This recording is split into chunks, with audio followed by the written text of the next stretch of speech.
بسم الله الرحمن الرحيم.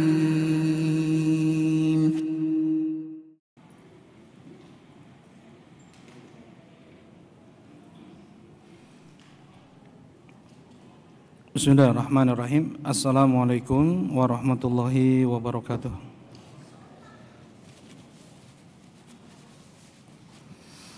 Innal hamdalillah nahmaduhu wa nasta'inuhu wa nastaghfiruh wa na'udzu billahi min shururi anfusina wa min sayyiati a'malina may yahdihillahu fala mudhillalah wa may yudlil fala hadiyalah. Asyhadu an la ilaha illallah wahdahu la syarikalah wa asyhadu anna Muhammadan abduhu wa rasuluh sallallahu alaihi wa ala alihi wa sahbihi wa sallama tasliman katsira amma ba'd. Qala Allah ta'ala fil Qur'anil Karim, ya ayyuhalladzina amanu taqullaha wa qulu qawlan sadida yuslih lakum a'malakum wa yaghfir lakum dhunubakum wa may yuti'illaha wa rasulahu faqad faza fawzan 'azima. Alhamdulillah bifadlillahi wa rahmatihi wa ihsanih, kita bersyukur dengan memuji Allah Subhanahu wa taala yang jazakallahu khair Fatih. Yang Allah Subhanahu wa taala terpuji karena zatnya yang sempurna.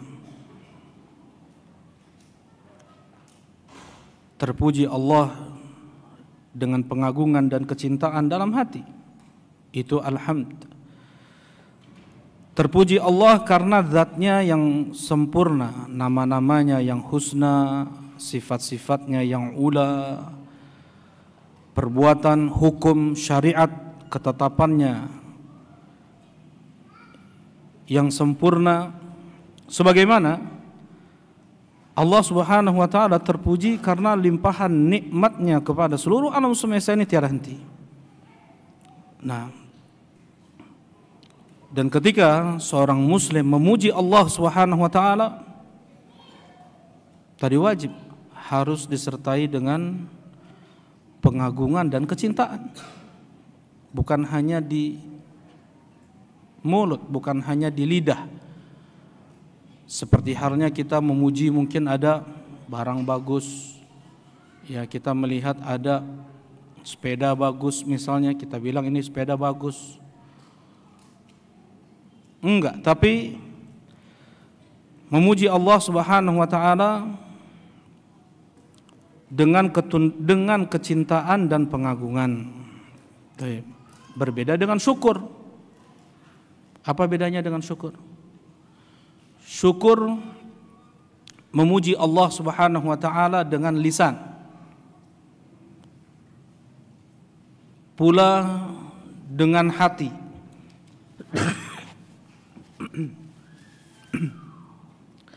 dan juga memuji Allah Subhanahu wa taala dengan anggota badan. Itu bedanya syukur dengan alhamdu. Kalau alhamdu pujian dengan lisan dan hati. Sedangkan asyukru, syukur, pujian dengan hati, lisan dan anggota badan. Sedangkan al-madhu, pujian hanya sebatas lisan, tidak masuk ke hati, tidak pula ke anggota badan. Nah, itu. Dan Allah Subhanahu wa taala melimpahkan kepada kita nikmat Islam, nikmat iman yang harus kita syukuri. Dan thalabul ilm kita di malam ini, di antara bentuk syukur kita atas nikmat tersebut, usaha agar tetap istiqomah di atas Islam. Salat 5 waktu di masjid, di antara bentuk syukur atas nikmatul Islam. Ketika seseorang tidak lagi mensyukuri dua nikmat tersebut atau nikmatul Islam, nikmatul iman, nikmatul tauhid, maka akan Allah cabut, dan itu sudah pasti. Ya, dan itu sudah pasti. La in syakartum la azidannakum wa la in kafartum inna adzabi lasyadid. Baik. Alhamdulillah. Insyaallah kita akan lanjutkan kajian sifat salat Nabi. Ya. Kita sampai pada bacaan salat. Ya, Rasulullah sallallahu alaihi wasallam membaca di salat subuh antara 60 sampai 100 ayat, di salat zuhur setengahnya, ya, setengahnya berarti 30 sampai 50 ayat. Salat asar setengahnya dari salat zuhur, berarti 15 sampai 25 ayat. Salat maghrib kan Rasulullah SAW yaqra'u fiha ahyanan bi qisaril mufassal. Rasulullah sallallahu alaihi wasallam beliau membaca dengan surat-surat pendek. Terkadang Rasulullah baca surat apa di salat maghrib? Ya, Al-Lail, bukan yang ana bilang kemarin panjang sampai masuk waktu Isya masih salat maghrib Rasulullah. Surat apa? Surat apa? Al-A'raf. Ya, surat Al-A'raf 1 juz lebih. Rasulullah SAW masih sholat maghrib, sudah masuk Isya, nggak akan selesai. Ya, 45 menit nggak selesai. Ya. Kemudian Rasulullah SAW di sholat Isya menganjurkan untuk membaca, untuk yang dibaca adalah Sabisma Rabbikal A'la wal Laili idza yaghsha, dan yang seukuran itu. Nah, dan Rasulullah SAW ketika safar membaca Qul huwallahu Qul a'udzu birabbil falaq dan Qul a'udzu birabbin nas. Kemudian juga di rakaat pertama Rasulullah SAW membaca dengan wattini wazaitun. Ini hadisnya muttafaqun alaih, ya. Nah, dan ketika membaca Al-Qur'an hendaknya ditartil wa tahsinus saut. Hendaknya tartil, membacanya jelas, ya. Kemudian diberikan hak-hak Al-Qur'an dari makharijul hurufnya, ahkamut tajwid, ya. Bukan hanya makharijul huruf, sifatul huruf, sifat-sifat huruf. Alladzi yaqra'ul Qur'an wa huwa yatata'ta' fi lahu ajran. Walladzi mahir bil Quran ma'al kiramil bararah. Kata Rasulullah sallallahu alaihi wasallam, seseorang yang dia terbata-bata dalam membaca Al-Qur'an mendapatkan 2 pahala. Dan seseorang yang dia mahir, baik dalam membaca Al-Qur'an, maka dia bersama para malaikat kiramul bararah. Ya, tentunya tidak ada bandingannya di sini. Bukan artinya yang yatata'ta, bukan artinya yang terbata-bata lebih baik daripada yang mahir, bukan. Dia mendapatkan 2 pahala, pahala dia membaca dan pahala dia berusaha, dia bersungguh-sungguh. Ya, tentunya al-mahir bil Quran jauh lebih lagi, lebih afdal. Ya, jadi jangan membaca Al-Qur'an seenak kita. Bacalah Al-Qur'an sebagaimana Al-Qur'an itu turun. Ya, karena itu hukumnya adalah fardhu ain. Karena setiap kita diwajibkan untuk membaca surat Al-Fatihah di setiap salat. Fardhu ain, hukumnya mempelajari hukum tajwid. Tidak hanya mempelajarinya. Ya, bukan hanya belajar hukum tajwid kemudian belajar paling berapa itu, seminggu, 2 minggu, sebulan selesai. Di sana ada tatbiqut tajwid atau diistilahkan di sini tahsin. Bisa berbulan-bulan tuh meluruskan bacaan, berbulan-bulan. Ya.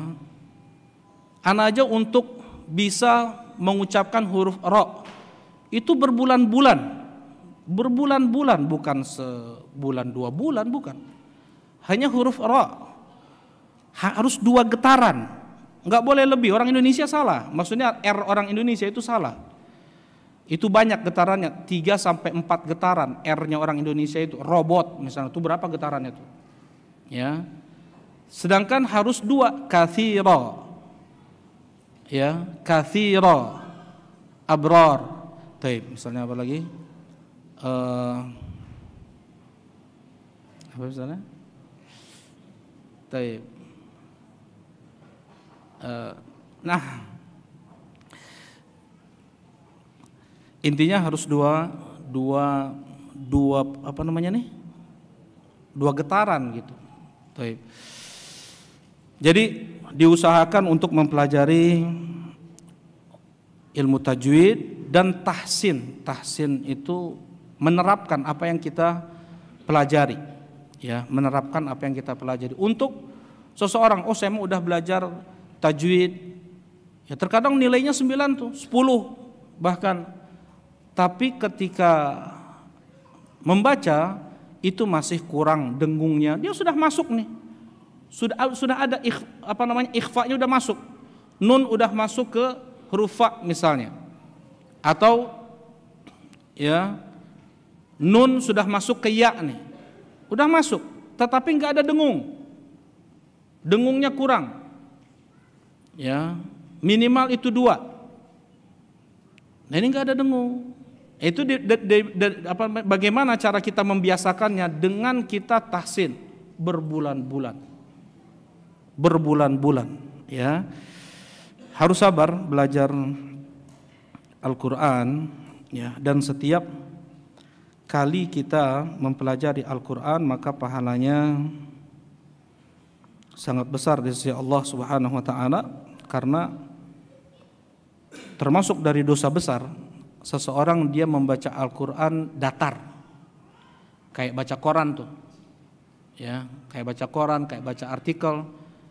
Amma yatasaalun anin naba'il azim alladzi hum fihi mukhtalifun. Dosa besar, bukan dosa kecil. Rasulullah sallallahu alaihi wasallam bersabda, "Laisa minna man lam yataghanna bil Qur'an." Bukan termasuk dari golongan kami dia yang tidak menyenandungkan Al-Quran, dia yang tidak melagamkan Al-Quran, melagukan Al-Quran, ya. Sedangkan lagu yang ada bayati, apalagi nahawan, itu semua nggak ada dari Nabi SAW.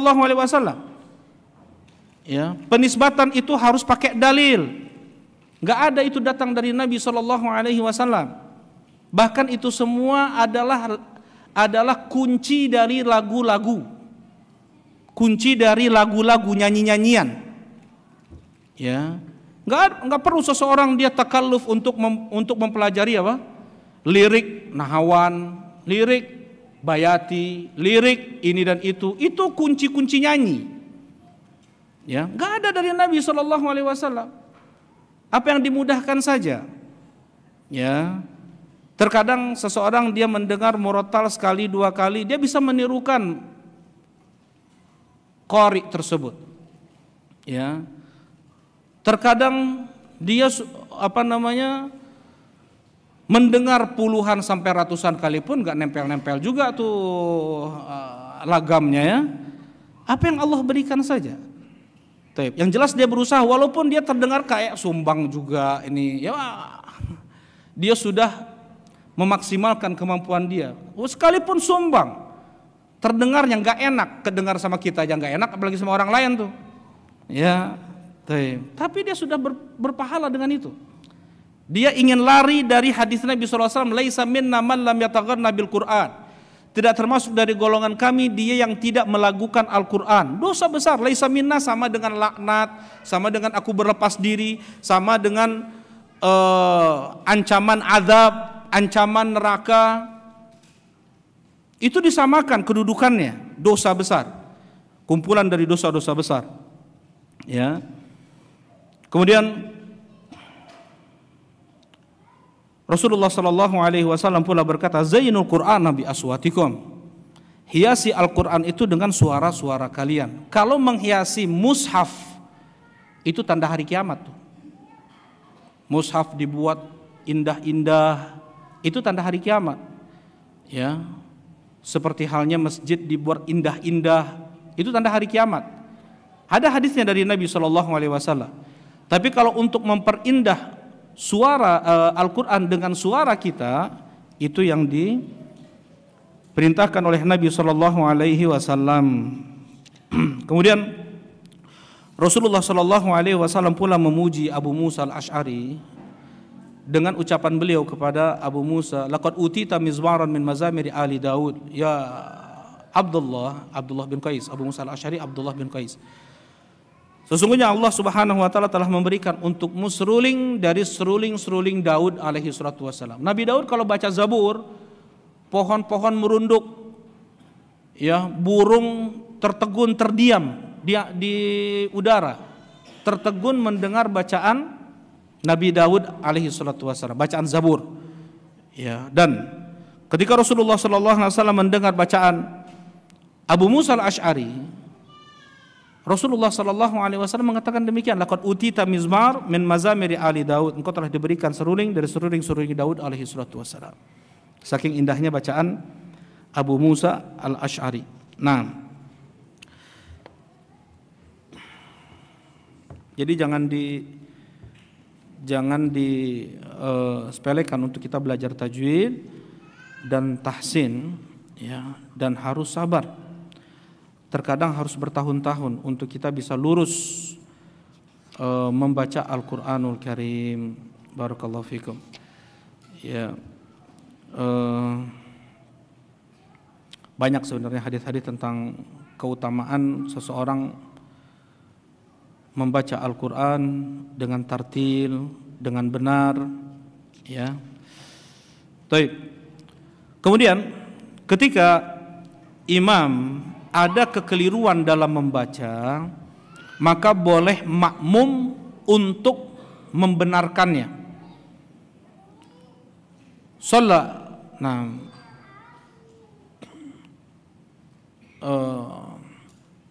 Rasulullah sallallahu alaihi wasallam salatan faqara fiha falubisa alaih. Pernah Rasulullah sallallahu alaihi wasallam beliau salat, di saat beliau membaca dalam salat lubisa alaih, maksudnya beliau keliru antara satu ayat dengan ayat yang lain. Falamman sarafa, setelah selesai salat, qala li Ubay as-salaita ma'ana, berkata Rasulullah kepada Ubay bin Ka'ab, apakah engkau tadi salat bersama kami? Iya ya Rasulullah. Fama mana'ak, apa yang menahanmu? Antaftaha alayya, untuk engkau membenarkan bacaanku. Dan ini enggak sekali dua kali. Di beberapa waktu Rasulullah sallallahu alaihi wasallam beliau keliru dalam membaca. Beliau mengatakan, hal fikum Ubay, apakah ada di jamaah ini Ubay? Kan 30 meter ya, 30 kali 35 Masjid Nabawi, jadi enggak kelihatan kalau masjid kecil. Hal fikum Ubay, apakah ada di antara kalian Ubay bin Ka'ab? Ada ya Rasulullah. Wa ma manak, apa yang menahanmu untuk mengingatkanku? Baik. Nah, di sini Rasulullah sallallahu alaihi wasallam memerintahkan makmum untuk mengingatkan imam apabila keliru dalam membaca, ya.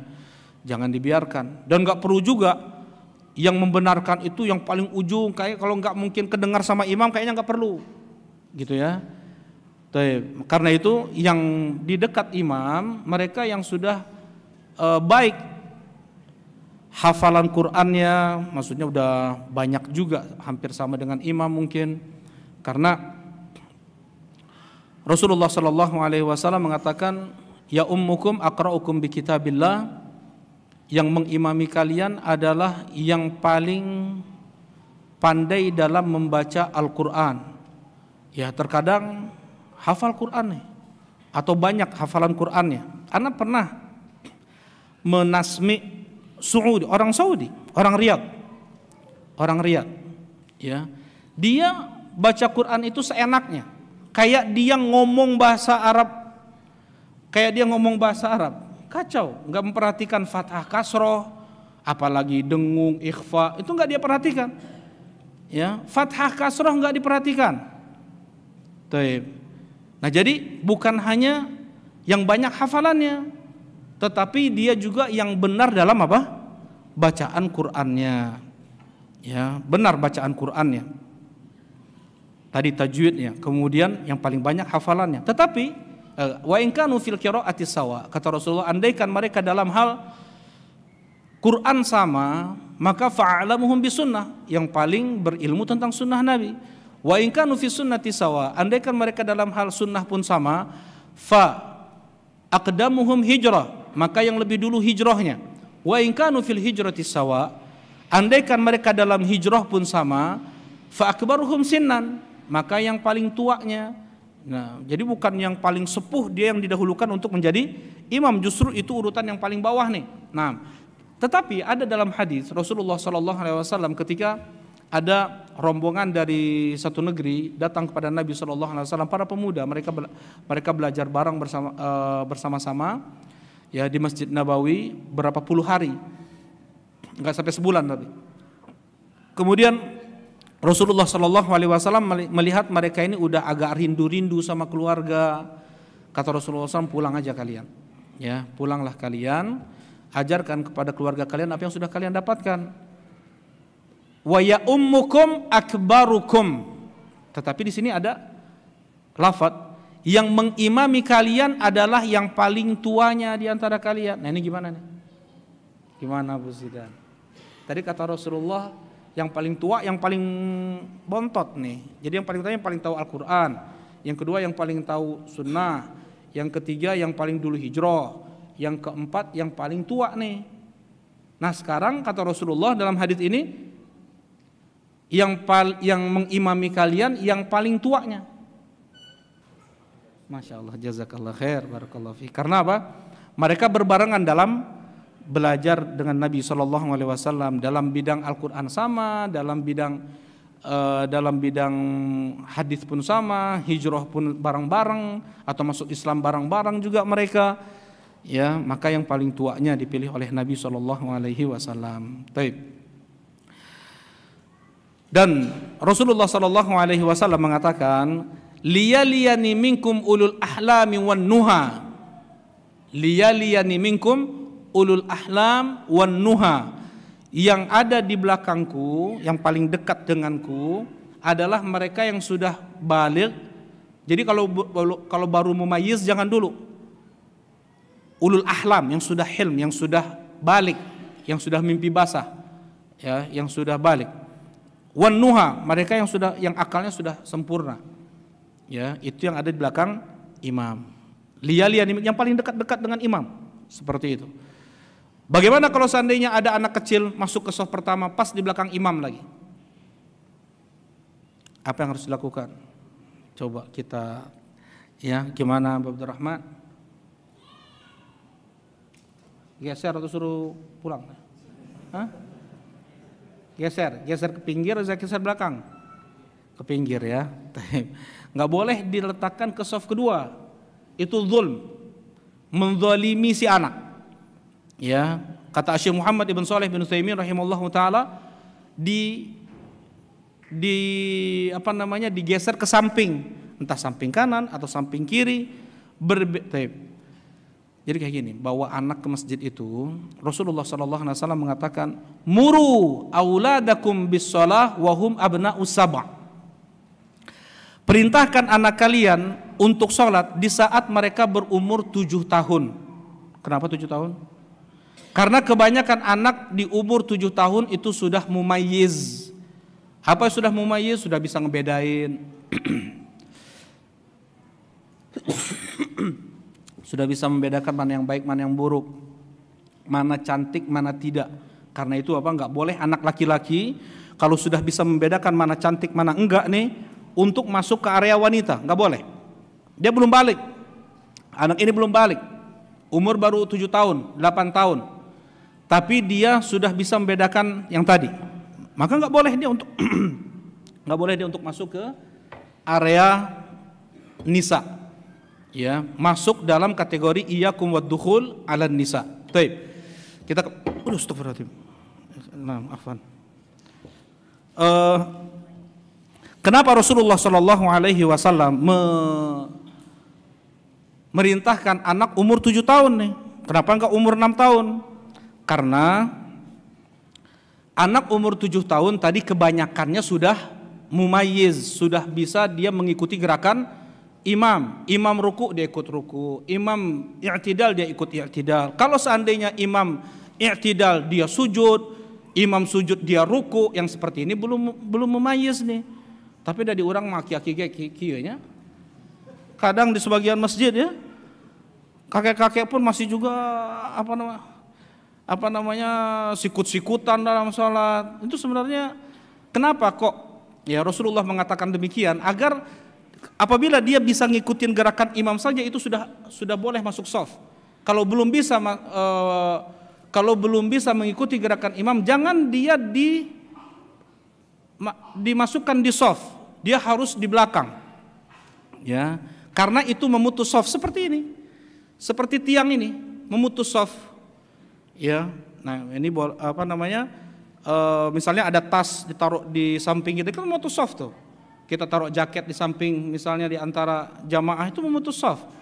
Nah, begitu juga ketika anak kita yang dia tidak bisa mengikuti gerakan sholat, itu memutus shaf. Dosa orang tuanya, man qata'a shaffan qata'ahullah. Siapa yang memutus shaf, Allah akan memutusnya. Rahmat, rizki banyak menjadi sebab dipersulit. Ya, waman wasala shaffan wasalahullah. Siapa yang menyambung shaf, maka Allah akan menyambungnya. Ya. Oh, zaman Rasulullah SAW juga beliau membawa Hasan dan Husain, beliau juga membawa Umamah. Nah, bismillah.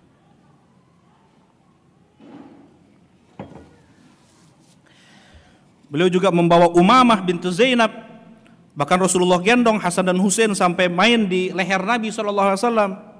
Ya, dijadiin kuda-kudaan malah sama Hasan dan Husain Rasulullah SAW. Tapi itu berapa kali? Jawabannya, itu berapa kali? Apakah Rasulullah selalu dijadiin kuda-kudaan sama Hasan dan Husain? Apakah Rasulullah SAW selalu beliau membawa Umamah bintu Zainab? Mengganggu jamaah. Jelas ini ya. Kalau belum umur 7 tahun jangan sering dibawa ke masjid, tetapi boleh dibawa ke masjid sesekali. Ya, kalau sudah umur 7 tahun atau umur enggaknya mesti 7 tahun, dia umur 5 tahun atau 6 tahun, karena subhanallah sebagian anak Allah jaga fitrahnya karena sebab orang tuanya, dia anak di umur 5 tahun saja dia sudah bisa mengikuti gerakan imam, dia enggak main, enggak lari sana sini, boleh tuh terus dibawa ke masjid. Tapi kalau sampai peci imam diambil, mic imam dicopot, dialung-alungkan ya. Nah, karena dia yang kayak gini jangan sering dibawa ke masjid. Bawanya sesekali saja. Ya, jelas ini insyaallah. Baik. Jadi jangan pakai dalil Rasulullah SAW membawa Hasan dan Husain. Iya betul, tapi berapa kali Rasulullah lakukan seperti itu? Ya, nggak sering, cuma sekali aja, sekali 2 kali. Baik. Kemudian wadribuhum wahum abna'u ashrin, kata Rasulullah SAW, dan pukul mereka di saat mereka berumur 10 tahun, tapi pukul mendidik ya, bukan pukul melukai. Barakallahu fikum. Nah, jadi seperti itu. Kalau seandainya diletakkan di antara shaf, anak yang belum bisa mengikuti gerakan imam itu bisa memutus shaf.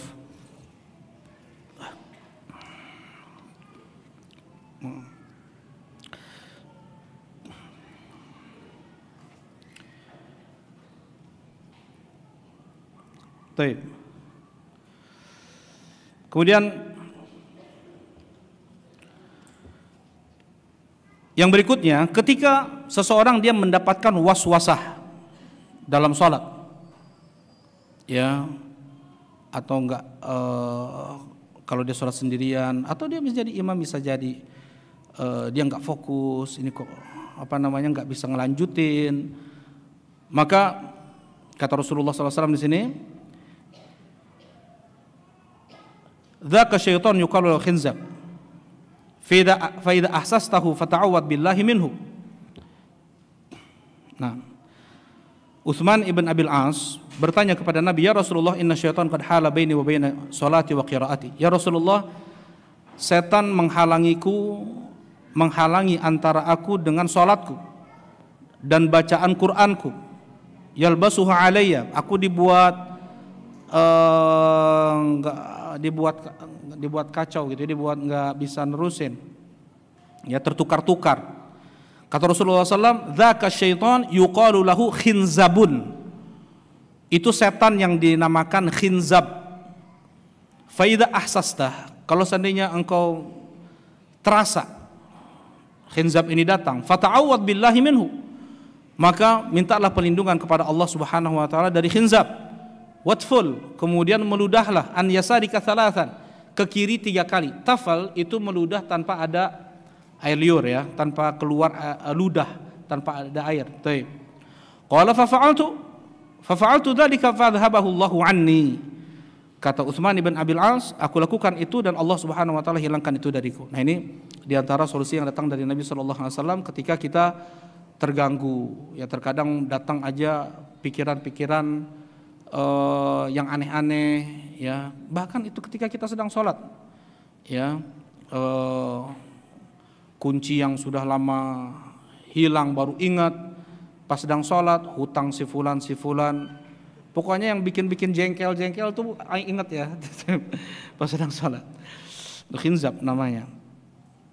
Jangan terima kasih sama khinzab. Nah, kemudian dilakukan takbiratul intiqal. Takbiratul intiqal, takbir perpindahan. Kapan diucapkan takbir perpindahan? Itu ketika mulai gerakan perpindahan dari satu posisi ke posisi yang lain. Misalnya dari berdiri ke ruku. Ketika bergerak itu dia mengucapkan Allahu Akbar. Dikatakan intiqal demikian. Ya, perpindahan. Nah, dan diusahakan sebenarnya, ya, kita melihat keadaan makmum ini. Sebagian makmum yang sudah mengerti, dia sekalipun imam takbir, dia enggak bergerak terlebih dahulu sampai imam sempurna pada gerakan sholatnya. Misalnya hadis Bara' ibn Azib, Rasulullah sallallahu alaihi wasallam ketika i'tidal, Allahu Akbar, Rasulullah sujud, ya. Kata para sahabat, lam yahni ahadun minna dhahrah hatta waqa'a Rasulullah sallallahu alaihi wasallam sajida. Rasulullah sudah takbir nih, Allahu Akbar. Tidak ada di antara kami yang membungkukkan punggungnya sampai Rasulullah sallallahu alaihi wasallam benar-benar sujud. Ya, jadi ada jamaah demikian, udah tahu nih. Jadi enggak langsung. Ya. Nah, ada sebagian masjid jamaahnya berusaha untuk mendahului apa? Imam. Yang kata Rasulullah sallallahu alaihi wasallam, "Amma yakhsha alladhi yarfa'u ra'sahu qabla al-imam." Ayuhawwilallahu ra'sahu ra'sal himar. Apakah dia tidak takut orang yang mengangkat kepalanya sebelum imam akan Allah ubah kepalanya dengan kepala keledai? Ya, yang mencoba untuk mendahului imam, membarengi imam saja tidak boleh dalam gerakan, apalagi mendahului imam. Baik. Nah, jadi bagaimana yang harus kita lakukan adalah kita lakukan gerakan terlebih dahulu. Jadi imam ini dia harus faqih melihat keadaan apa? Jamaah. Ini jamaahnya udah belajar kebanyakan atau belum nih? Ya, kalau sudah belajar, dia bisa aja di saat dia mulai gerakan udah mengucapkan Allahu Akbar, atau dia menggunakan apa? Sunnah Allahu Akbar kemudian mengangkat kedua tangan seperti itu. Tapi kalau seandainya dia di jamaah tadi yang belum banyak belajar, ya dia jangan mengamalkan sunnah tadi, dia langsung sempurnakan dulu. Dia mau itu berbarengan atau angkat tangan dulu kemudian apa? Takbir, karena bisa saja makmum mendahului apa? Imam, gitu ya. Dan pernah juga anak ditegur waktu itu karena setiap sujud anak meletakkan kacamata, ya. Jadi kan ada waktu di sana. Ada jeda Allahu Akbar, anak mesti lepaskan kacamata tuh, ya. Nah, ada sebagian makmum yang sujud lebih dulu daripada anak jadinya, ya. Jadi bagaimana? Apa yang harus kita lakukan? Entah kita letakkan kacamata terlebih dahulu sebelum sholat, yaitu yang lebih afdol, ya. Yang lebih afdol sebelum sholat diletakkan kacamata terlebih dahulu, atau ya memang kita takbirnya hampir apa? Hampir sudah mau sujud. Begitu, agar makmum tidak mendahului imam atau membarengi imam. Baik. Nah, ini takbiratul intiqal. Oh ya, udah masuk. Ini cepat sekali di sini ya. Masyaallah. Nah, bas kita lanjutkan ba'dal isya. Alhamdulillah sallallahu alaihi wasallam. Assalamualaikum warahmatullahi wabarakatuh. Bismillahirrahmanirrahim. Assalamualaikum warahmatullahi wabarakatuh. Alhamdulillah wassalatu wassalamu ala Rasulillah, amma ba'd. Nah, kita melanjutkan. Nah,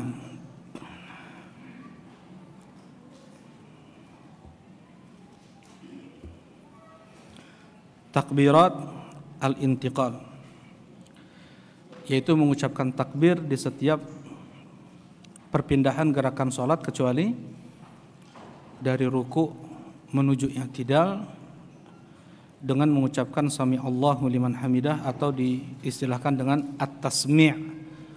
Ya, istilahnya adalah at-tasmi'. Baik. Dan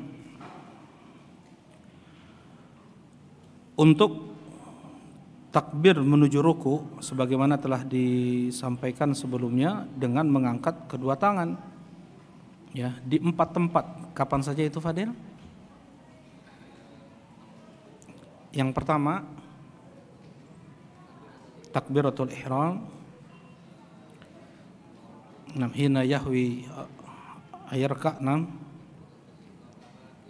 ketika i'tidal,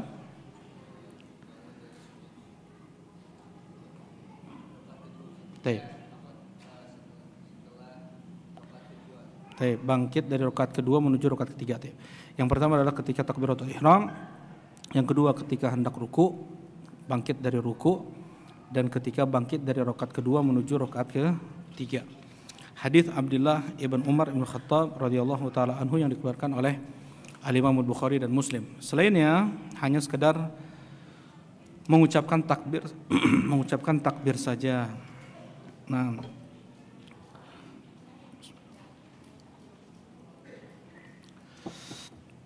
sebelum itu,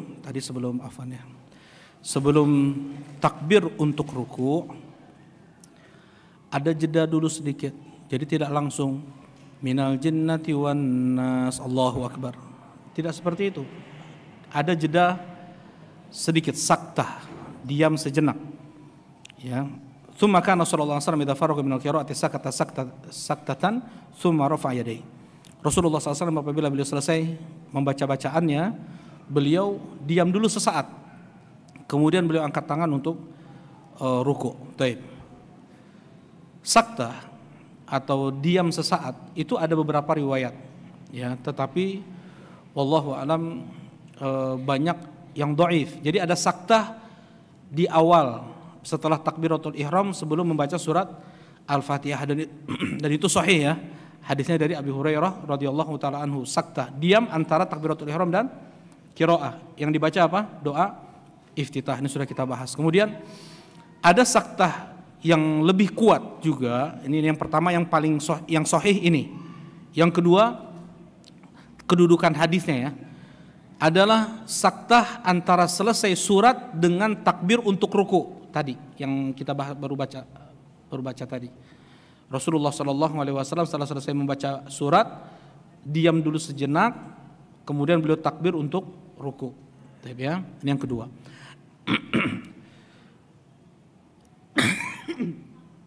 Yang ketiga, saktah setelah membaca surat Al-Fatihah sebelum membaca surat.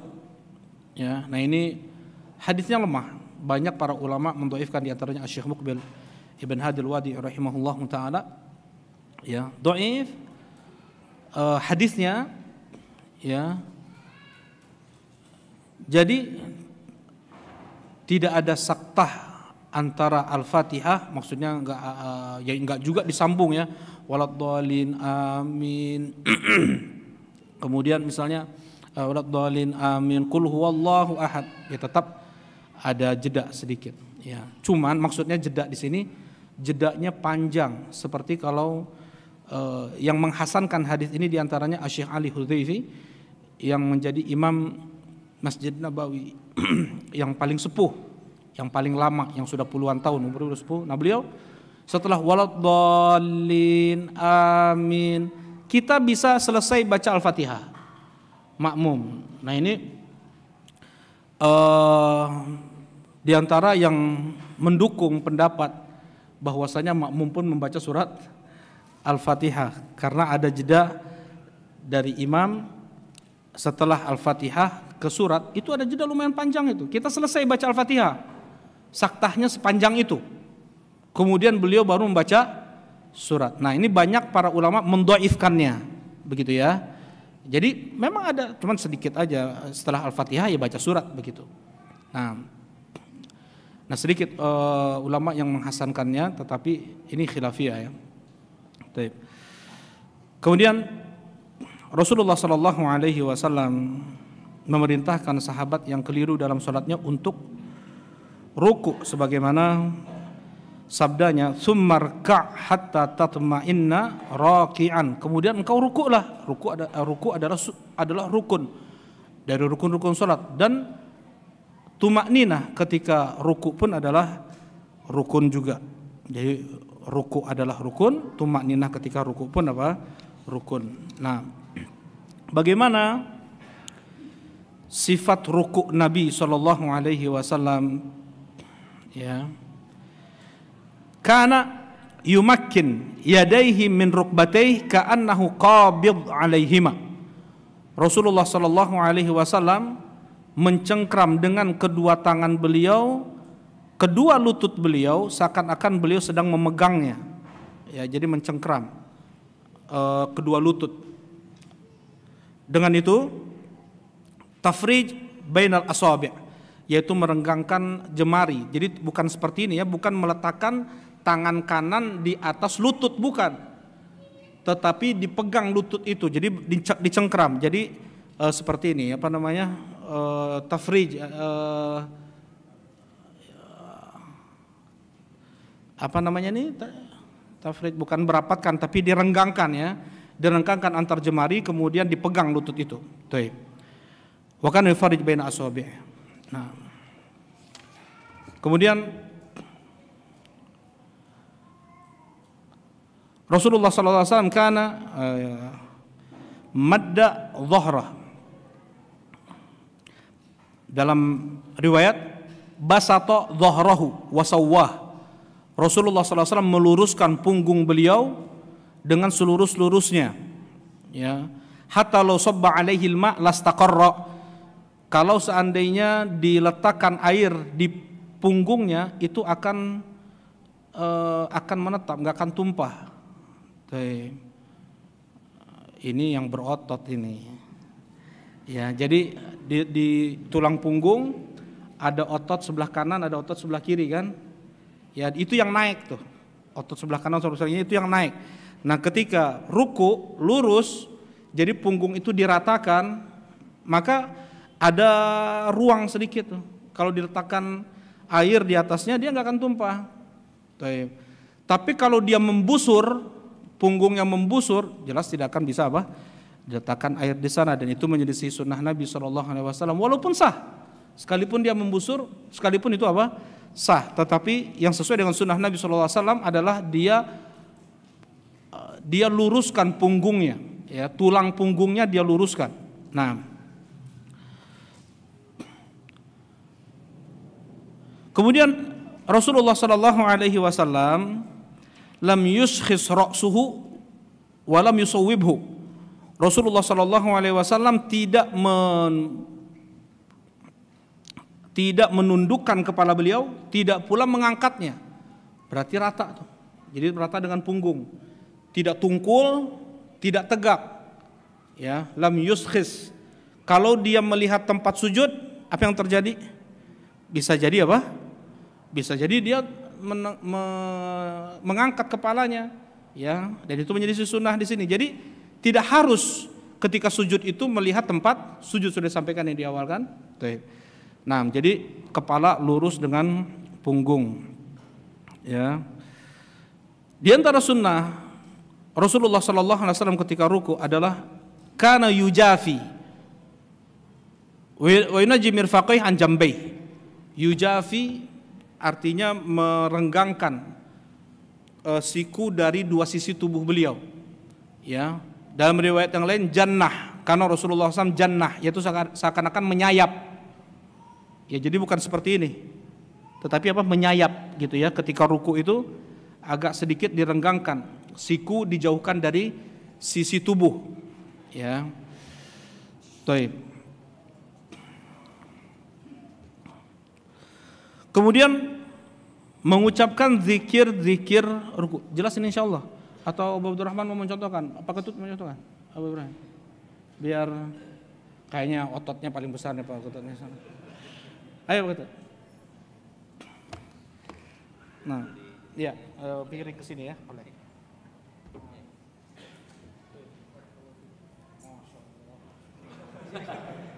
Sini pikir ditakar air enggak tumpah ya.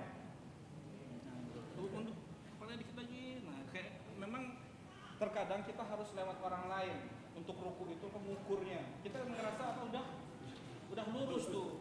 Ya kita minta mungkin istri kita atau kawan kita ini udah lurus atau belum. Begini sempurna insyaallah. Barakallahu. Nah. Oh ya tadi Afan, tangan yang lupa tadi. Iya.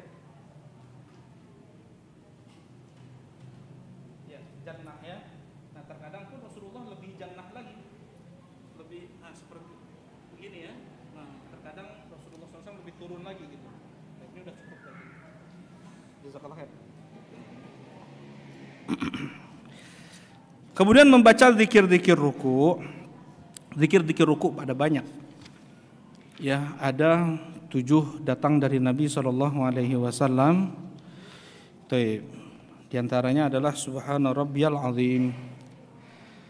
Sedangkan tambahan wa bihamdi Syekh Abdurrahman ibn Umar Al-Adani mendhaifkan, demikian pula Syekh Muqbil rahimahullah. Jadi hanya Subhana Rabbiyal Azim, demikian pula hanya Subhana Rabbiyal A'la sampai situ, dan batasan pula 3 pun sebagian ulama melemahkannya. Ya, jadi boleh berapapun. Nah, Subhana Rabbiyal A'la, Subhana Rabbiyal Azim, tetapi di sini Syekh Al-Albani rahimahullahu taala menghukumnya hasan. Jadi tidak mengapa. Kalau ini khilafiyah ya. Kalau seandainya antum mengikuti pendapat Syekh Al-Albani rahimahullahu taala, boleh ditambahkan dengan wa bihamdih, Subhana Rabbiyal Azim wa bihamdih. Ya, berarti kita taklid kan gitu kan. Nah, Subhana Rabbiyal A'la wa bihamdih. Baik. Nah, demikian pula kalau seandainya dia mendhaifkan tambahan tersebut, berarti taklid juga tuh ke Syekh Muqbil tuh. Yang kata Syekh Abdurrahman. Jadi Subhana Rabbiyal A'la cukup segitu saja. Subhana Rabbiyal Azim sampai situ saja. Nah, kemudian zikir-zikir yang datang dari Nabi sallallahu alaihi wasallam, subuhun quddusun rabbul malaikati warruh, ya. Ini dibaca juga oleh Nabi sallallahu alaihi wasallam, yang sering Rasulullah sallallahu alaihi wasallam baca setelah turun kepada beliau surat An-Nasr pada tanggal 11 Dzulhijjah di tahun 10 Hijriah, ketika hari tasyrik berarti. Surat An-Nasr ada perintah dari Allah, fasabbih bihamdi rabbika, fasabbih bihamdi, tasbih, tahmid, bihamdi rabbika wastaghfirhu, istighfar. Ada 3 perintah dari Allah untuk Nabi mengucapkan, ya. Kemudian Aisyah radhiyallahu taala anha mengatakan kan Rasulullah SAW yuksir, tidak terbilang dengan jumlah tertentu, enggak 3 kali, enggak sekali, enggak 10 kali, walaupun dinukilkan dari sebagian tabi'in ada 10 kali, ya. Membaca kata Aisyah, Rasulullah SAW yuksir, memperbanyak membaca ketika ruku' dan sujud, berarti sama nih, zikir ruku' dan sujudnya. Apa itu? Subhanakallahumma rabbana wa bihamdika Allahumma gfirli, tasbih, tahmid dan istighfar. Yuksir, dan Rasulullah memperbanyak. Apa kata Aisyah radhiyallahu taala anha? Kana yata'awwalul Qur'an. Apa makna takwil di sini? Yuhaqqiq, menghakikatkan, mengamalkan perintah Allah. Bertasbihlah engkau ya Muhammad dengan memujinya, dan beristighfarlah engkau ya Muhammad. Rasulullah patuhi perintah Allah Subhanahu wa taala tersebut dengan ketika ruku dan sujud beliau mengucapkan subhanakallahumma rabbana wa bihamdika Allahumma ighfirli. Nah, itu boleh kita perbanyak, dan ini diantara zikir ruku yang ada doanya. Ya, sebenarnya kan waktu doa itu di sujud ya. Jadi sebenarnya di setiap gerakan sholat kita itu semua ada doa, kecuali hanya i'tidal, hanya khusus itu memuji Allah Subhanahu wa taala. Ini doa zikir, sebenarnya di balik zikir pun doa juga. Kita berharap dengan zikir tersebut Allah terima, Allah menjadi sebab diperberat timbangan amal kita, dipermudah kita melewati sirat dengan zikir tersebut. Itu doa ibadah namanya. Ada doa masalah, ada doa masalah, doa meminta, yaitu Rabbana atina fid dunya hasanah, itu doa kita meminta. Ya. Kemudian yang kedua adalah doa ibadah. Semua ibadah yang kita lakukan ada terselip doa enggak di sana? Terselip doa. Kita berharap dengan ibadah-ibadah tersebut, kita jalan ke masjid, ya. Jalan saja adalah ibadah. Kita berharap dengan itu tergugurkan dosa-dosa kita, ditinggikan derajat kita.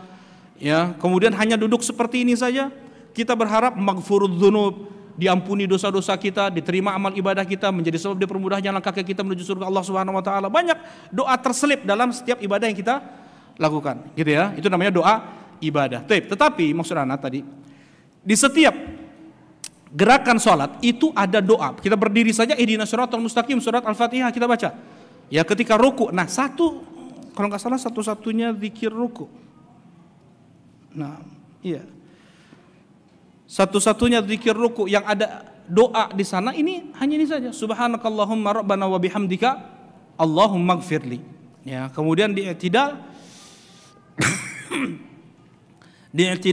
tidak ada doa. Di sana hanya pujian untuk Allah Subhanahu wa taala, nanti akan kita bahas. Kemudian ketika sujud, tempatnya berdoa memang. Duduk di antara dua sujud, doa semuanya. Nah, ketika tasyahud awal pun ada doa, nanti akan kita bahas itu. Jadi semua gerakan sholat ada doanya kecuali di i'tidal. Barakallahu fikum. Nah, banyak ya dalilnya. Allahumma laka raka'tu wa bika amantu wa laka aslamtu anta rabbi khasya'alaka sam'i wa basari wa mukhi wa 'azami wa 'asabi.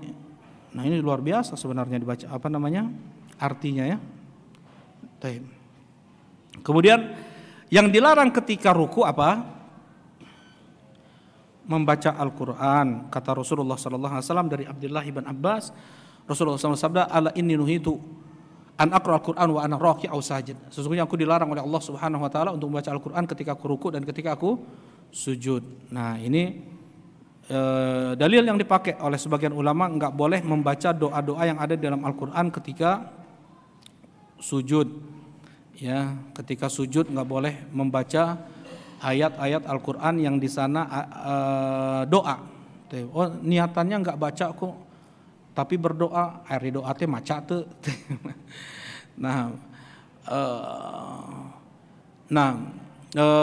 Ini pula khilaf ya. Dan yang terbaik adalah kalau seandainya dia ubah sedikit. Misalnya Rabbana atina fid dunya hasanah, itu ada enggak di dalam Al-Quran? Ada di surah Al-Baqarah. Diganti jadi Allahumma atina fid dunya hasanah, enggak ada masalah. Baik. Kemudian yang berikutnya adalah al-i'tidal. Al-i'tidal min ar-ruku'. Nah, berdiri setelah ruku'. Ini adalah rukun dari rukun-rukun salat, dan tumakninah ketika i'tidal pun adalah rukun dari rukun-rukun salat. Rasulullah SAW memerintahkan kepada salah seorang sahabat, "Tsummarfa' hatta ta'tadila qa'iman." Kemudian angkatlah kepalamu sampai engkau berdiri lurus tegak. Ya, i'tidal, adal itu artinya lurus, adal itu lurus. Ya, qa'iman berdiri lurus seperti itu. Nah, Faida rafa rasahu istawa qa'iman hatta ya'ud kullu faqarin makana. Rasulullah SAW ketika beliau berdiri i'tidal, kembali setiap setiap ruas-ruas tulang punggung itu pada tempatnya. Ya, kan asalnya bengkok kayak gini. Kemudian ketika dia berdiri pun tuh masih nggak lurus tuh. Nah, ketika dia berdiri dikembalikan ruas-ruas tulang punggung itu ke posisi semulanya. Nah, untuk agar sempurna apa? Ya, tidalnya. Nah,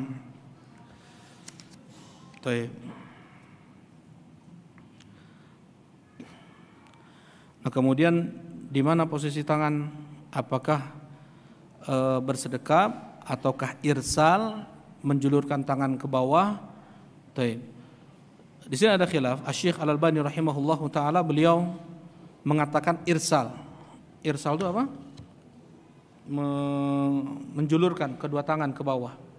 Ya. Sedangkan Asy-Syaikh Ibnu Baz rahimahullahu taala beliau berpendapat bersedekap.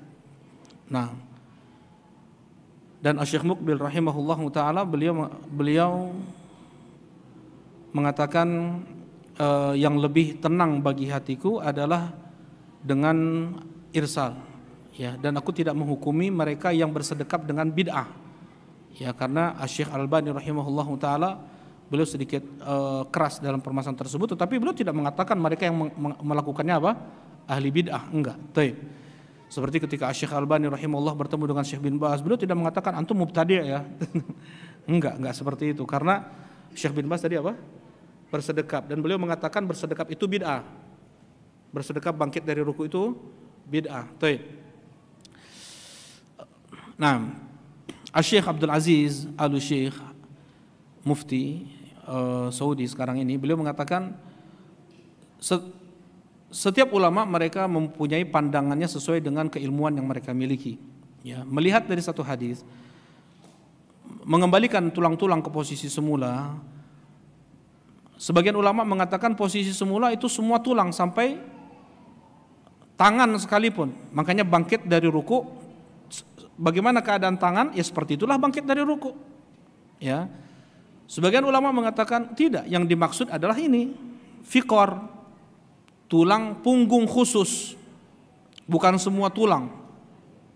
Maksudnya untuk menekankan tumakninah, ya, untuk menekankan tumakninah, karena ini disebutkan di dua gerakan sholat, ketika i'tidal dan ketika duduk di antara dua sujud. Yang di dua tempat ini orang-orang jarang apa?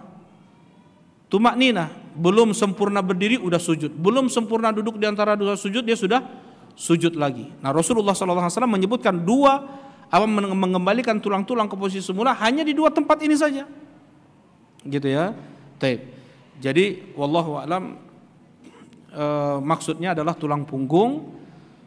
Nah, dan kedua tangan menjulur. Nah, ini sebagaimana pendapat Syekhul Islam Ibn Taimiyah dan pula Imam Ahmad rahimahullah. Kalau dikatakan oleh Syekhul Islam, karena memang seseorang mempersedikit gerakan-gerakan yang itu tidak, mempersedikit gerakan-gerakan dalam sholat yang itu tidak perlu, gitu ya. Nah, sedangkan ketika seseorang dia mau sujud, sudah siap tangan di bawah, kata Syekhul Islam Ibn Taimiyah, sudah siap tangan di bawah, jadi tidak melakukan banyak gerakan sholat, melakukan gerakan yang itu di luar sholat, wallahu a'lam. Boleh. Yang berpendapat dengan bersedekap silahkan. Yang menjulurkan kedua tangannya ke bawah pun apa? Silahkan. Ya. Nah, kita tidak boleh untuk memaksakan pendapat kita kepada saudara kita. Ya, perselisihan pendapat dalam permasalahan khilafiyah, ijtihadiyah yang seperti ini itu sangat dilapangkan oleh Nabi. Ya, jangankan kita, itu terjadi di zaman muslim mukmin terbaik. Siapa itu? Mereka para sahabat. Ketika Rasulullah SAW mengatakan kepada mereka, jangan kalian sholat kecuali di Bani Quraidah, jangan kalian sholat asar kecuali di Bani Quraidah. Para sahabat jalan nih. Ada yang bilang sebelum maghrib, ayo kita sholat dulu, hampir maghrib nih. Enggak, kata Rasulullah kan tadi sholat asar di Bani Quraidah. Sekalipun sudah masuk maghrib, kita sholat asar di Bani Quraidah. Kata sebagian sahabat, enggak, maksudnya Rasulullah itu menyuruh kita untuk bergegas, ya, langsung berangkat, enggak menunda-nunda, enggak nyantai-nyantai di Madinah. Segera kita ke Bani Quraidah menyelesaikan urusan di sana. Kita tetap sholat asar di waktunya. Nah, kata mereka, enggak, kami tetap sholat di Bani Quraidah walaupun sudah masuk maghrib atau isya. Kata yang satu lagi, enggak, kami akan tetap sholat di jalan sebelum masuk waktu maghrib. Sampai kepada Nabi disampaikan khilaf tersebut. Rasulullah Shallallahu Alaihi Wasallam tidak menyalahkan yang satu dari yang lain. Rasulullah Shallallahu Alaihi Wasallam tidak membenarkan yang satu dari yang lain. Jelas ini? Rasulullah tidak menyalahkan, Rasulullah tidak membenarkan, Rasulullah melapangkan di sini. Jelas ya? Baik. Satu lagi, ketika ada dua sahabat Nabi Shallallahu Alaihi Wasallam, mereka tidak ada air untuk berwudu. Yang satu, kedua-duanya tayamum. Mereka sholat subuh. Kemudian setelah itu mereka mendapatkan air, masih ada waktunya. Yang satu berwudu, mengulangi lagi sholatnya. Yang satu tidak berwudu, tidak mengulangi lagi sholatnya. Mencukupkan sholat yang pertama tadi dengan tayamum. Disampaikan itu kepada Nabi SAW. Apa kata Rasulullah SAW kepada yang berwudu dan kemudian mengulangi sholat subuhnya? Laka ajran, engkau mendapatkan 2 pahala. Rasulullah bilang kepada yang tidak mengulang sholat subuhnya, yang tayamum mencukupkan 1 kali saja, asabta sunnah. Jelas ini? Asabta sunnah, engkau sesuai dengan sunnah, engkau mendapatkan sunnah, sesuai dengan sunnah, engkau mendapatkan pahala 2 kali. Rasulullah di sini menyalahkan enggak?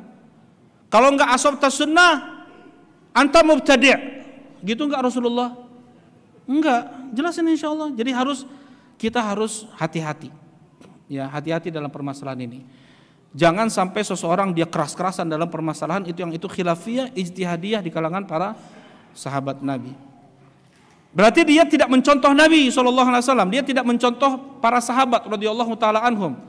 Dia tidak berpegang dengan manhaj yang datang dari sahabat, dari Rasulullah SAW dan para sahabat berarti. Ya, untuk permasalahan khilaf dia keras-kerasan sampai ada hajar-hajaran. Tahu hajar-hajaran enggak? Ya, boikot-boikotan, enggak ngomong, enggak salam, ya. Yang seperti ini enggak benar. Baik. Kalau terjadi, jadi seseorang untuk taklid, ya, untuk taklid terlebih awam, Asy-Syaikh Al-Albani rahimahullah taala membolehkan, karena mereka tidak ada kemampuan untuk berijtihad, sehingga mereka hanya bertanya saja kepada ulama yang mereka percayai agama dan keilmuannya. Ini harus ada 2 ini ya, agama dan keilmuan, maksudnya ketakwaan. Dia mempunyai ketakwaan, jadi nggak sembarang ngomong nih. Dan ada kompeten dalam menjawab pertanyaan tersebut. Mana dalilnya? Kata Asy-Syaikh Al-Albani rahimahullahu taala, fas'alu ahla dzikri in kuntum la ta'lamun. Bertanyalah kalian kepada ahlu dzikr, kepada ulama, andaikan kalian tidak tahu. Kalau Syekh Muqbil rahimahullahu taala enggak boleh taklid. Subhanallah. Enggak boleh taklid sekalipun itu kepada para ulama. Ya. Kenapa? Karena seorang ami sekalipun dia harus juga bertanya mana dalilnya. Nah, ketika dia tahu disampaikan dalilnya, maka sudah tidak dikatakan apa?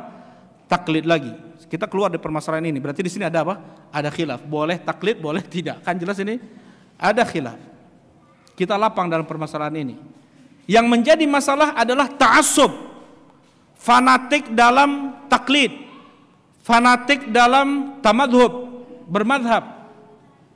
Untuk kita bermadhab, mempelajari agama dengan madhab, mempelajari fikih, ibadah, baik itu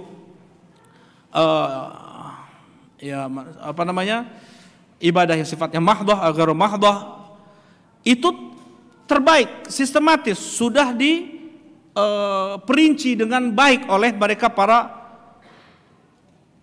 fuqaha, ya, baik itu yang bermadhab dengan madhab Abi Hanifah, atau Malik bin Anas, atau Syafi'i, atau Ahmad bin Hambal. Boleh seseorang dia belajar fikih dengan cara madhab, malah itu yang terbaik. Ya, tentunya yang disertai dengan dalil, bukan hanya menurut madhab ini kayak gini. Enggak, menurut madhab ini adalah seperti ini dan ini dalilnya, seperti itu. Ya, tetapi untuk kita beribadah dengan madhab, nah ini yang tercela nih. Kita tidak menjadikan ada sosok yang kita ikuti dalam agama ini selain Nabi Muhammad sallallahu alaihi wasallam. Jelas ini menyetarakan imam madhab dengan Nabi Muhammad sallallahu alaihi wasallam, ini hukumnya apa? Haram, bahkan kufur. Taib.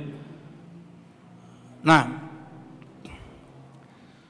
maksudnya ta'assub, kefanatikan madhab.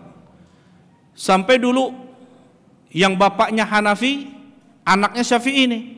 Enggak, kalau meninggal bapaknya atau anaknya tidak saling mewariskan. Ini ta'assub. Sampai ada ya ulama Hanafiyah ta'assub. Setelah aku teliti permasalahan hukum seorang yang bermadhab Hanafi menikah dengan yang bermadhab Syafi'i, ya hukumnya adalah mubah. Karena kita kiaskan, Muslim boleh menikahi kitabiyah. Ini kacau banget ini. Ini parah banget ini. Ulama ta'assub. Seakan-akan sudah kafir aja di antara madhab. Harusnya kan gak ada ucapan seperti ini, gak ada ungkapan seperti ini.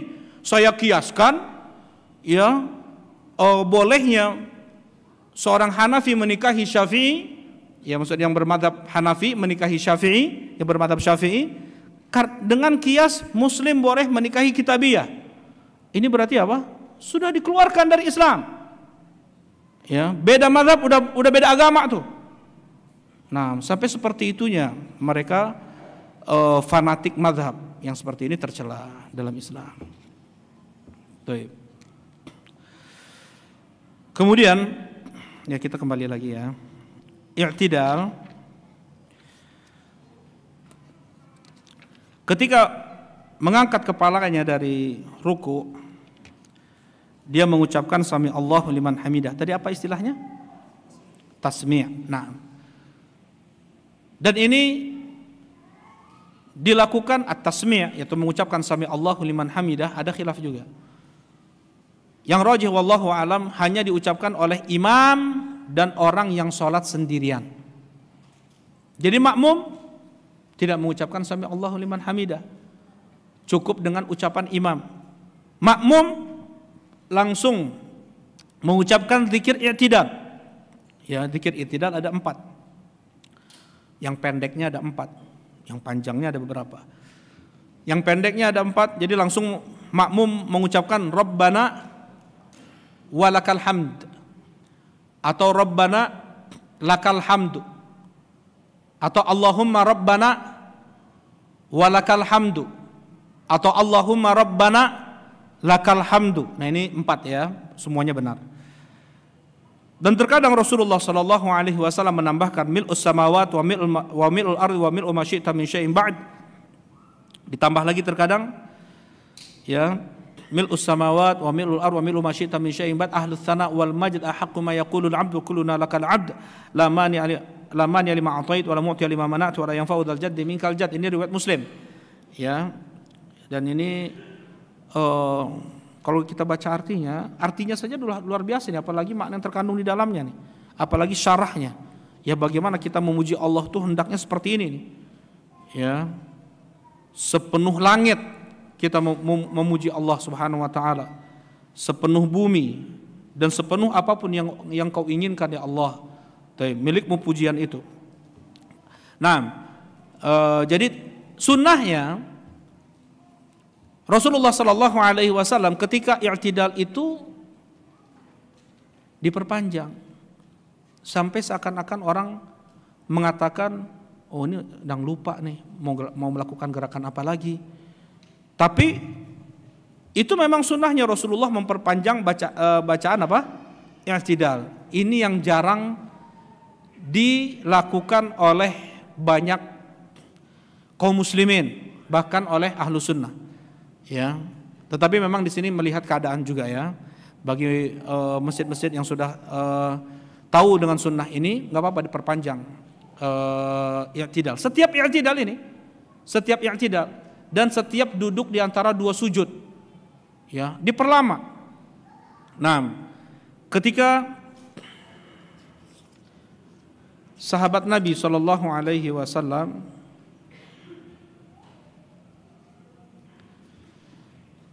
ini sini.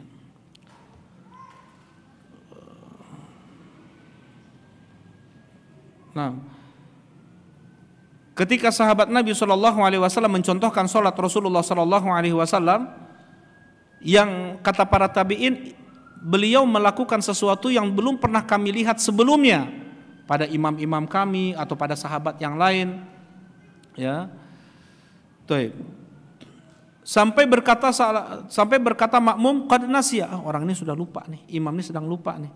Min tuli ma yakum, karena saking lamanya berdiri. Dan memang terkadang Rasulullah Sallallahu Alaihi Wasallam memanjangkan i'tidal sebagaimana beliau memanjangkan apa? Ruku. Ya. Nah ini sunnahnya. Kalau kita baca ini saja sudah panjang nih. Rabbana walakal hamd mil'us samawat wa mil'ul ard wa mil'u ma syi'ta min syai'in ba'd ahlus sana wal majd ahaqqu ma yaqulul 'abd wa kulluna lakal 'abd la mani'a lima a'tait wa la mu'tiya lima manat wa la yanfa'u dzal jaddi minkal jadd. Boleh diulang lagi? Sami Allahu liman hamidah. Allah mendengar orang yang memujinya. Kita ulang lagi, Rabbana walakal hamd mil'us samawat wa mil'ul ard wa mil'u ma syi'ta min syai'in ba'd. Diperpanjang lagi, boleh. Ya terlebih ketika apa? Salat tarawih ya, salat tahajud. Rukuknya Rasulullah SAW itu sama dengan beliau berdirinya. Kalau berdirinya satu juz dibaca oleh Nabi, rukuknya sepanjang itu juga tuh. Dan i'tidalnya sepanjang itu juga tuh. Sujudnya sepanjang itu juga. Ya jelas hadisnya. Karena sallallahu alaihi wasallam yaj'alu qiyamahu hadha qariban min ruku'ih. Ya, Rasulullah sallallahu alaihi wasallam ya di hadis disebutkan sebelumnya, rukuknya Rasulullah sallallahu alaihi wasallam itu hampir sama dengan berdirinya sebelumnya, sebelum ruku'. Dan i'tidalnya Rasulullah SAW hampir sama dengan rukuknya. Sujudnya Rasulullah SAW hampir sama dengan i'tidalnya. Nah seperti itu. Nah ini sunnahnya. Tetapi sebagian ulama mengatakan ini di luar berdiri dan tasyahud akhir. Ya. Tetapi kalau zahir hadisnya kita baca, ruku itu sama dengan berdiri Rasulullah membaca surat. Jadi kalau Rasulullah membaca kalau ini tentunya diamalkan ketika sholat tahajud kan, ya.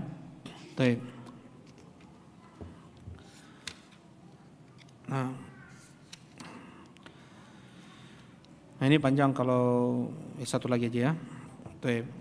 Kemudian turun dari i'tidal ke sujud, yahwi ila sujud. Bagaimana hadis-hadis yang datang tentang jangan kalian duduk seperti duduknya unta, mendahulukan lutut sebelum tangan. Dalam riwayat mendahulukan tangan sebelum lutut. Ada yang mengatakan tangannya itulah lututnya, seperti itulah ya. Semua hadis-hadis yang datang tentang ini mutakallamun fi. Apa itu mutakallamun fi? Terkritik semuanya, dhaif semuanya. Enggak ada yang sahih. Ya. Yang jelas menyebutkan Rasulullah SAW mendahulukan tangan dari lutut. Yang jelas secara hadis Rasulullah SAW mendahulukan lutut dari tangan. Semua hadis yang datang tentang ini semuanya apa? Dhaif. Semuanya dhaif. Ya, didhaifkan oleh Syekh Muqbil rahimahullahu taala. Nah, kemudian jadi gimana? Ya boleh ketika seorang dia mendahulukan lututnya sebelum tangan boleh, dia mendahulukan tangannya sebelum lutut pun boleh. Tapi mana yang lebih sesuai dengan sunnah? Kan begitu? Mana yang sesuai dengan yang lebih sesuai dengan sunnah Nabi Sallallahu Alaihi Wasallam? Sebagian ulama usul mengatakan hadits Bara ibn Azib yang dikeluarkan oleh Imam Al-Bukhari dan Muslim itu sebagai nas, bukan mafhum, sebagai kalimat yang jelas, hadis yang jelas, mendahulukan kedua tangan daripada lutut, bukan yang bisa dipahami. Bagaimana itu? Ini udah masuk ya, bukan apa namanya, kaidah usul udah masuk belum? Mafhum, mantuk belum ya? Taib.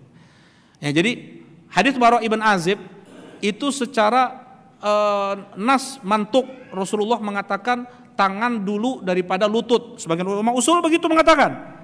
Sebagian ulama usul lain mengatakan enggak, hadis Bara' ini diambil dari mafhum, hanya bisa lewat faham saja, bukan nas, bukan kalimat jelas. Bagaimana itu? Tadi hadisnya sudah Anda sampaikan. Ketika Rasulullah SAW i'tidal, lam yahni ahadun minna dhahrah. Tidak ada di antara kami yang membungkukkan punggungnya sampai Rasulullah SAW benar-benar sujud. Ketika kami i'tidal, tidak ada di antara kami yang membungkukkan punggungnya untuk sujud sampai Rasulullah SAW benar-benar sujud. Maksudnya apa? Bungkuknya punggung itu nas oleh sebagian ulama usul untuk mendahulukan kedua tangan daripada kedua lutut. Karena terjadi pembungkukan punggung itu dengan mendahulukan kedua tangan daripada apa? Lutut. Kalau mendahulukan lutut daripada tangan, nggak bungkuk punggung seseorang, ya untuk menjaga keseimbangan badan nih.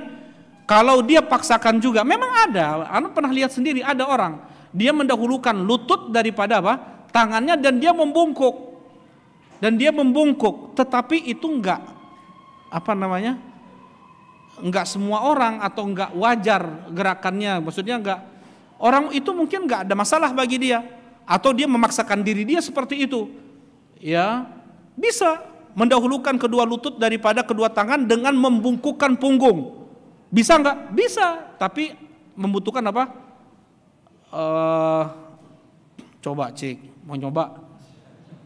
Ya, bakal terjatuh, jadi berat ke depan gitu kan. Tapi kalau seandainya seorang membungkukkan punggungnya dengan mendahulukan kedua tangannya, dia mendarat dengan, ya mendaratnya enak kan. Kalau misalnya dia membungkukkan punggung, mendahulukan lutut, ada bunyi seperti itu. Nah, dan tidak normal jatuhnya. Dan tadi Anda sampaikan, ini lapang ya, mau mendahulukan lutut daripada tangan silakan, mau mendahulukan tangan daripada lutut silakan. Cuman wallahu a'lam, yang lebih sesuai dengan sunnah Nabi SAW adalah mendahulukan tangan daripada lutut. Tadi dalilnya, ini diriwayatkan oleh Imam Al-Bukhari dan Muslim. Hadis siapa? Hadis Bara' bin Azib. Cuman yaitu tadi perbedaan pemahaman, apakah ini mantuk atau mafhum. Jelas ini ya.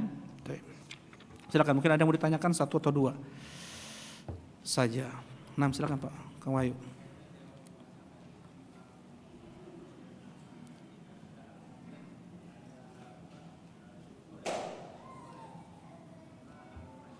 Nah.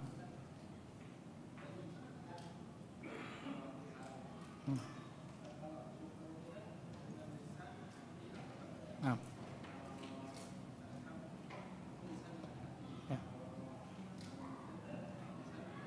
Ya.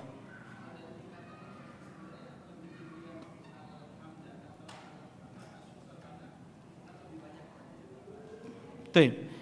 Ada kitab zikir tahmid. Alhamdulillah. Ya, itu kan jadi zikir. Dan ketika kita mengucapkan zikir tersebut itu dengan lisan dan hati gitu. Enggak semua, itu kan enggak semuanya, sujud juga langsung sholat. Banyak keterbatasan kalau seperti itu dong untuk seorang memuji Allah Subhanahu wa taala. Nah, ketika Rasulullah sallallahu alaihi wasallam beliau dikatakan oleh Aisyah, "Ya Rasulullah, kenapa engkau harus lakukan seperti ini? Sholat tahajud sampai bengkak kaki, berdarah kaki, ya lama sekali berdirinya." Rasulullah sallallahu alaihi wasallam bersabda, "Ya Aisyah, afala akuna 'abdan syakura?" Bukan hamidan. Ya Rasulullah, ya Aisyah, apakah tidak sepantasnya aku ini menjadi seorang hamba yang bersyukur dengan sholat, dengan seperti itu, dengan anggota badan. Ya. Jadi banyak keterbatasan kalau hanya seseorang bersyukur saja.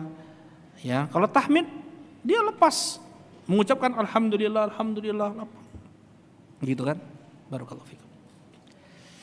Nah, silakan Pak.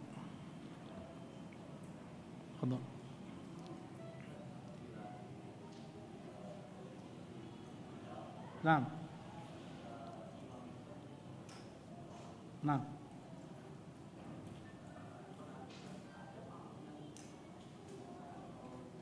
Sami Allah liman hamidah juga ya. Enggak, ini ada khilaf juga. Tadi Anda bilang apa? Ini ada khilaf juga. Sebagian ulama pun mengatakan makmum pun tetap mengucapkan sami Allah liman hamidah juga. Enggak, ini pendapat yang sah-sah saja. Kalau dia berpendapat demikian silahkan saja, ya. Tapi sebagian hadis mengatakan wa idza qala al-imam sami Allahu liman hamidah faqulu rabbana walakal hamd. Kalau seandainya imam mengucapkan sami Allahu liman hamidah, maka ucapkanlah oleh kalian rabbana walakal hamd. Sah-sah saja, enggak ada masalah. Nah, barakallahu fikum. Siapa tadi? Nah, silakan. Nah. Dua bacaan sholat. Nah.